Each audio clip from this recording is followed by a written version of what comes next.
جو خوش نصیب اپنے والدین کو راضی رکھے ہوئے ہیں انہیں مبارک دیتا ہوں، اور اگر بدقسمتی سے میرے سننے والوں، دوستوں میں، پیر بھائیوں میں، ملنے والوں میں کسی کے ماں باپ ناراض ہیں تو وہ دیر نہ کرے، بہت جلد ان کو راضی کر لے۔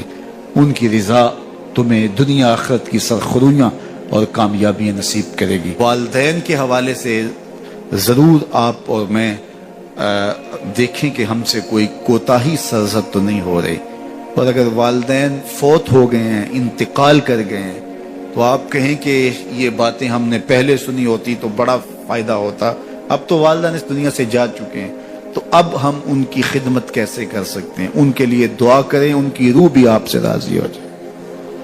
ان کے لیے جمعۃ المبارک کے دن سورہ یاسین پڑھے جا کے ان کی قبر پہ، تو ان کی بھی مغفرت ہو جائے گی، آپ کی بھی مغفرت ہو جائے گی۔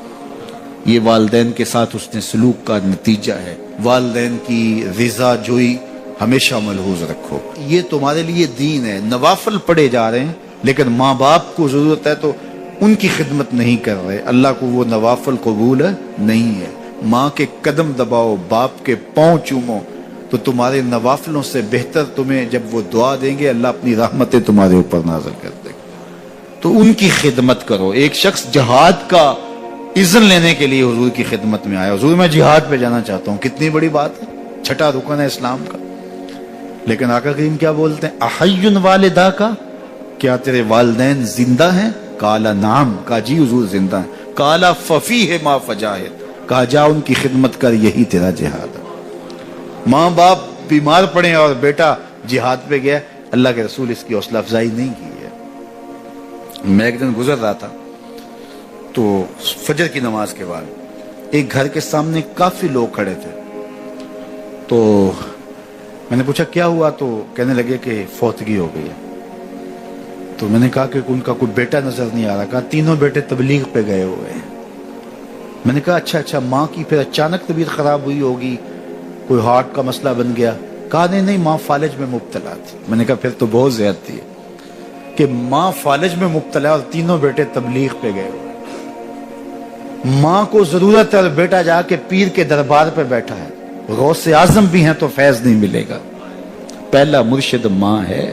میں بارسلونا کے ایئرپورٹ پہ تھا تو وہاں کوئی اپنا ہم زبان مل جائے بیرونی دنیا میں تو بڑا اچھا لگتا ہے، تو مجھے لگا کہ ساتھ والے بینچ پہ کوئی ماں بولی بول رہا ہے تو میں لڑک گیا، تو وہ انڈین پنجاب کے لوگ تھے، تو کہا کہ یہ ہمارا دوست ہے، اس کو ہم الوداع کرنے آئے۔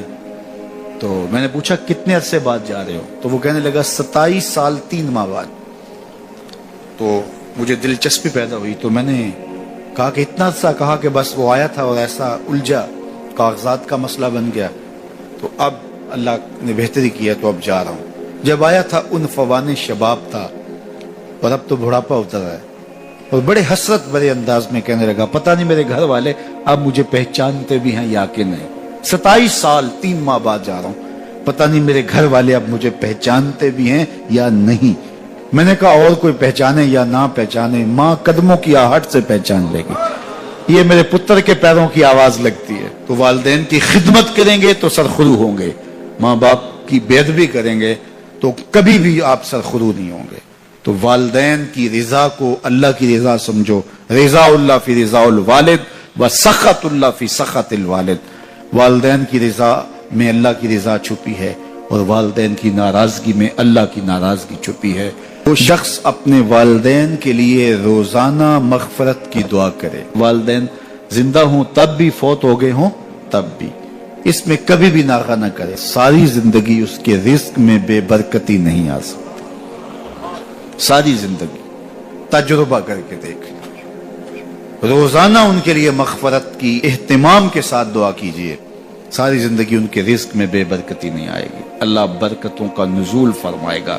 تو خوش نصیب وہ ہیں جو اپنے ماں باپ کی عزت کرتے ہیں، ان کے سامنے اپنے بازو سکیڑ کے رکھتے ہیں، اور ان کے معاملات میں، ان کے طرز زندگی میں، ان کے انداز معاشرت میں خوش رہتے ہیں، اور انہیں راحت، آسانی اور ان کے لیے محبتیں بچھاتے ہیں، تو اللہ تعالیٰ ان کے لیے آسانیاں پیدا کرتا ہے، رحمتیں پیدا کرتا ہے۔